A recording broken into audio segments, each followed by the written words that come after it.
예, 지금까지 멜서스 모형에 대해서 살펴보고 멜서스 모형의 특성을 이해하기 위해서 몇 가지 연습 문제를 풀어보았습니다. 이 멜서스 모형에 대한 논의를 마무리하기 위해서 멜서스 모형이 가지고 있는 몇 가지 함의를 마지막으로 좀 살펴보도록 하겠는데요. 이미 연습 문제를 다루면서 말씀을 드렸습니다만, 멜서스 모형이라고 하는 것이 보여주는 가장 중요한 그 결론이라고 한다면, 이 모형을 통해서 우리가 역사적으로 확인된 사실, 즉 굉장히 오랜 기간 동안 인류는 인구 증가도 굉장히 낮은 수준에서 큰 변화 없이 유지가 됐고, 그다음에 소득 수준도 매우 낮은 수준에서 변화가 없었는데 왜 그랬는지를 멜서스 모형은 잘 보여주고 있다라고 하는 것입니다. 그리고 이 멜서스 모형이 전제로 하고 있는 어떤 그 핵심은 바로 높은 인구 압력이다라고 하는 부분을 여러분들이 좀 인지하실 필요가 있습니다. 즉 인구 압력이라고 하는 것은 인구가 늘어남으로써 우리 생활 수준에 이렇게 을 높지 못하게 이렇게 누르는 힘을 이제 인구 압력이라고 해석을 하시면 되는데요. 이러한 인구 압력이 있는 사회에서는 어떤 일이 발생하는지를 간명하게 보여주는 것이 멜서스 모형의 핵심이다라고 이해를 하시면 되겠습니다. 멜서스가 쓴 표현을 가져와서 다시 이 내용을 이야기한다면 바로 기하급수적인 인구 증가와 산술급수적인 식량 증가라는 말로 바꾸어 표현할 수가 있겠습니다. 즉 식량의 증가는 그 산술급수 다시 말해서 1 더하기 1 더하기 1 더하기 1 이런 식으로 늘어나는 데 비해서 그 소득 소득 혹은 생산이라고 죄송합니다. 식량이라고 하는 것은 1 더하기 1 더하기 1 더하기 1처럼 산술급수적으로 증가를 하는 데 비해서 그 인구라고 하는 것은 1에서 2, 2에서 4, 4에서 8 이런 식으로 증가를 하다 보니까 그 식량 증가가 인구 증가를 따르지 못하고 바로 이렇게 되는 것이 인구 압력이라고 하는 말의 핵심이라고 말씀을 드릴 수가 있는 것이죠.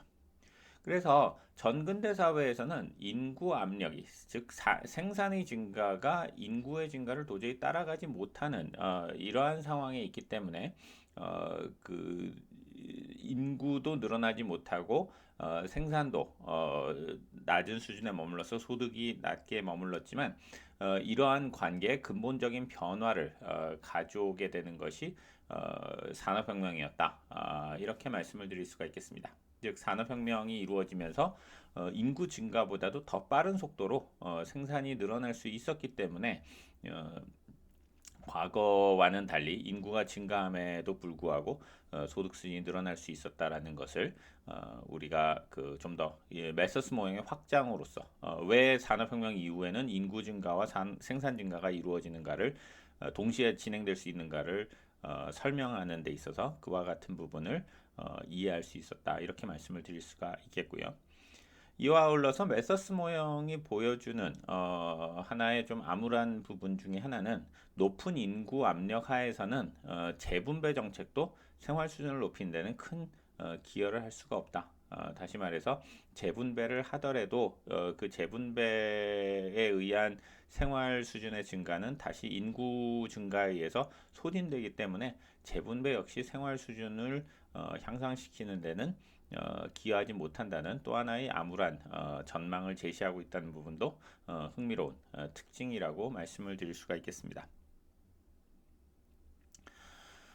그래서 이 멜서스 모형이라고 하는 것을 조금 더 말씀을 드리자고 한다면 단순한 지금까지 살펴본 멜서스 모형은 인구와 주어진 농업 사회를 전제했을 때 주어진 그 토지 규모가 있다고 한다면 그리고 주어진 생산 능력이 있다고 한다면 거기에서 인구와 소득 간의 어떤 관계가 있는지를 보여주는 것이었다고 말씀을 드릴 수가 있는데 그런데 이제 현실에서는 인구가 낮은 속도지만 늘어나고 있는 추세를 지난 5천 년의 역사를 보면은 확인할 수가 있겠죠. 다시 말해서 5천 년 전, 만 년 전에는 우리가 인간이라고 할 수 있는 사람 숫자가 뭐 뭐 아주 처음에는 한 명이라고 할 수 있겠고요. 뭐 소수였지만 이것이 어쨌든 계속 늘어나서 1800년 경에 가면 2억 명까지 증가를 하게 되는데 이렇게 늘어나게 되는 것은 그러면은 이 말서스 모형화에서는 어떻게 설명할 수 있느냐? 그것은 인간이 그 점차 활동 범위를 넓혀서 그 개간하는 토지를 늘려가는 과정으로서 생각을 해볼 수 있을 것 같습니다. 즉 인구가 증가하는데 토지가 일정 규모로 고정이 돼 있다고 한다면 더 이상 인구도 늘어나지 못하고 그 정체하게 되겠지만 새로운 생산 기술, 간헐적이나마 새로운 생산 기술이 생겨나고 또 새로운 토지를 개간하는 일들이 발생을 하게 되면 우리가 앞의 모형으로 치면은 Q가 증가하는 효과가 발생을 하니까 그러한 Q의 증가가 인구의 증가를 가져오게 되고 그러한 변화가 인구가 지속적으로 증가할 수 있도록 만들어주는 힘으로 작동을 했다고 말씀을 드릴 수가 있겠죠. 그런데 이렇게 인구 증가가 새로운 농지의 개간으로 진행이 된다라고 하는 것은 어, 그 주어진 토지가 이렇게 그 사용 가능한 토지가 있다는 것을 전제로 하고 있지만 이 새로운 토지를 개간한다는 것도 사실은 한계가 있을 수밖에 없습니다. 즉 사람들이 처음에 토지를 개간해서 살고 있던 곳은 상대적으로 여러 가지 좋은 조건에 있는 땅이라고 볼 수가 있는데 그 땅 안에서 사람이 더 이상 살 수 없어서 개간을 하는 땅은 현재보다는 그 생산성이 낮은 땅으로 이제 확산을 하게 되겠죠. 그리고 현실에 있어서도 나중에 논문을 읽으면서 자세하게 살펴보겠습니다만 어, 그 산림을 뭐 황무지를 개간하는 것도 하지만 또 한편에서는 산에 있는 나무를 베고 거기를 불을 질러서 농토를 이렇게 확보하는 일들도 이루어지고 또 아울러서는 사람들이 많아지니까 살아야 될 집 같은 게 필요하니까 산림 개간이 이루어지는 이러한 일들이 이루어지는데 나무를 이렇게 함부로 벌채하는 인구가 늘어나면서 나무에 대한 수요가 늘어나게 되면 그로 인해서 산이 헐벗게 되고 산이 헐벗는 것 때문에 생기는 여러 가지 부작용 다시 말해서 비가 많이 오면은 붕괴가 일어난다든가 아니면은 그 범람이 일어나는 이런 일들이 이루어지면서 오히려 생산성이 하락하는 이런 일들도 발생을 한다는 것입니다. 네, 다시 말해서 이 멜서스 모형의 확장으로 보면 단순히 주어진 땅이 아니라 이렇게 토지의 증가를 그 가지는 다이내믹스 다시 말해서 새로운 토지를 개간하고 더 늘려가지만 그러한 과정에서 생기는 부작용 때문에 더 이상 인구가 늘어나지 못하고 또 거기서 생기는 그 충격이 생기는 어, 다시 말해서 주어진 자원이라는 것을 그냥 토지로 보는 것이 아니라 자연자원 일반으로 봤을 때는 그 여전히 한계가 생기는 문제들이 발생을 할 수가 있다는 것인데요. 그것이 이제 인류 역사로 보자면 중세 서유럽에서 중세 말기 10세기에서 14세기에 있었던 인구의 팽창 그러한 인구의 팽창 과정에서 새로운 개간지의 등장 그렇지만 그러한 개간지의 등장이 한계에 부딪히면서 생겨나는 여러 가지 문제들 이러한 과정으로도 볼 수가 있겠고 우리나라의 맥락에서는 그 조만간 우리가 같이 읽게 될 조선 후기의 산림 황폐화와 그러한 산림 황폐화가 가져오는 여러 가지 부작용들 속에서 이해를 할 수 있는 부분이 있다. 이렇게 말씀을 드릴 수가 있겠습니다.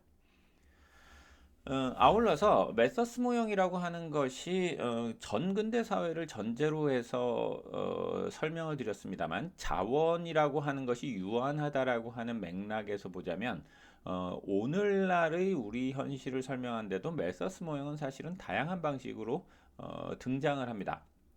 그러한 하나의 대표적인 사례가 바로 성장의 한계라고 하는 보고서인데요. 이 성장의 한계, 리미트 그로스라고 하는 이 보고서는 로마 클럽이라고 하는 그 유명한 지식 그 학자들이 모여서 만든 곳에서 발간한 보고서고요. 이 1972년에 이 보고서가 발간되었을 때 전 세계적으로 엄청난 충격을 가져왔습니다. 그래서 이제 이 보고서에 보면 1972년 발간 당시에 앞으로 이 지구라고 하는 닫힌 시스템이죠. 닫힌 계 안에서는 당연히 우주로부터 가져올 수 있는 건 아니니까 석유도 유한하고, 그다음에 뭐 철광석이라든가 여러 자원들도 유한하고, 그다음에 뭐 토지도 유한하고, 여러 가지 그 지구라고 하는 어, 공간 안에서 우리가 활용할 수 있는 자원이라고 하는 것은 유한하다고 했을 때, 20세기에 걸쳐서 엄청난 속도로 늘어나는 인구 압력을 하에서는, 이러한 제한된 자원 하에서는 더 이상 인구 압력을 더 어, 수용할 수가 없기 때문에 곧 파국이 일어날 수밖에 없다. 다시 말해서 당시의 인구 증가율로 보면은 1972년에 그 성장의 한계가 예측한 바에 따르면은 약 40년 안에 석유가 고갈된다든가, 아니면은 뭐 철광석이라든가 이런 주요 그 어, 광물들이 3, 40년 안에 전부 다 고갈이 될 것이고, 그다음에 인구는 곧 식량 위기에 처하게 될 것이다. 이러한 예측을 했습니다. 그리고 이러한 예측을 위해서 많은 자연과학자들이 당시의 어떤 지구의 조건이라든가 이런 것들을 분석을 해서 그러한 분석 결과를 사실은 이 보고서로 낸 것인데요. 그런데 이 보고서가 그 기초로 하고 있는 논리가 무엇이냐는 것을 결국에 따져본다면, 그것은 멜서스 모형으로 환원된다고 할 수가 있습니다. 다시 말해서 주어진 자원 하에서 인구 압력이 상승을 하게 되면 어떤 일이 발생하는가라고 하는 멜서스 모형의 그 여러 가지 예측을 요즘의 상황 속에서 이야기한 보고서였다라고 봐도 크게 무리가 없다라는 말씀입니다.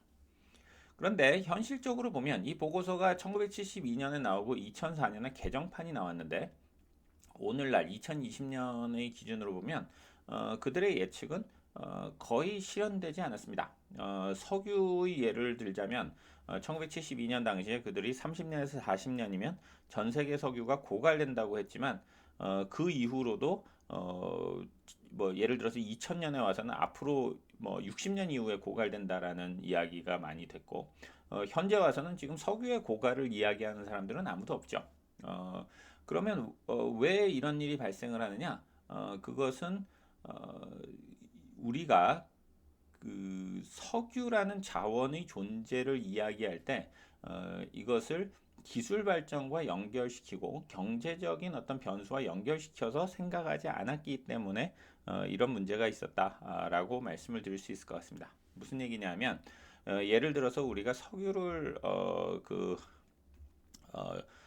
이렇게 캐낸다고 했을 때 어떤 시기에 그 기술 수준에서는 땅 밑에 있는 석유 중에 당시 기술로 뽑아낼 수 있는 만큼의 석유를 뽑아내지만, 거기에는 여전히 흔히 얘기하는 석유라고 할 수 있는 물질들은 많이 남아 있는 경우들이 많습니다. 그럼 그 물질들을 뽑아내지 못하는 이유는 무엇이냐? 그것은 기술적인 한계 때문에 그걸 뽑아내는데 비용이 많이 들기 때문이죠.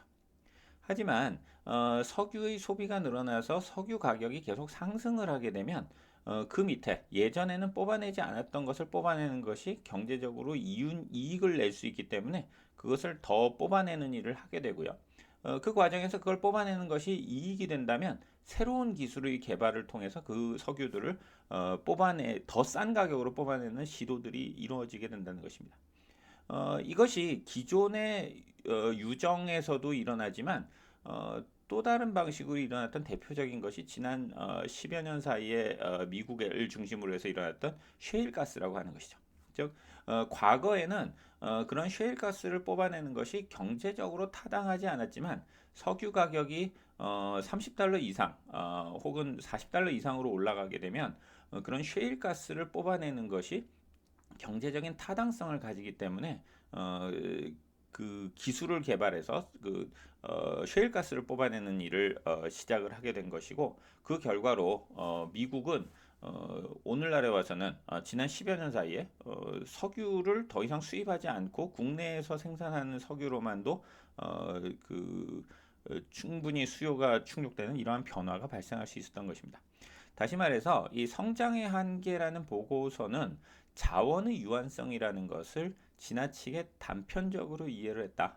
즉 자원의 한계라고 하는 것을 이해할 때는 기술 수준과 그다음에 경제적인 요인, 즉 가격의 변화라고 하는 것을 동시에 생각을 해야 되는데 이러한 것들을 제대로 보지 못했기 때문에 그 지나치게 단순하게 이야기를 했기 때문에 파국적인 조만간 자원이 고갈될 것이고 인류가 큰 파국을 맞이하게 될 것이다라는 좀 암울한 하지만 현실적이지 않은 결론을 제시한 것이다라고 말씀을 드릴 수가 있겠습니다. 또 한편으로는 그 반대편으로도 그 인구라고 하는 것이 정말로 기하급수적으로 증가하느냐라고 보았을 때는 그 이야기 역시 정확하진 않습니다. 지난 1960년대 이후로 전 세계의 인구는 증가율이 계속 낮아지고 있습니다.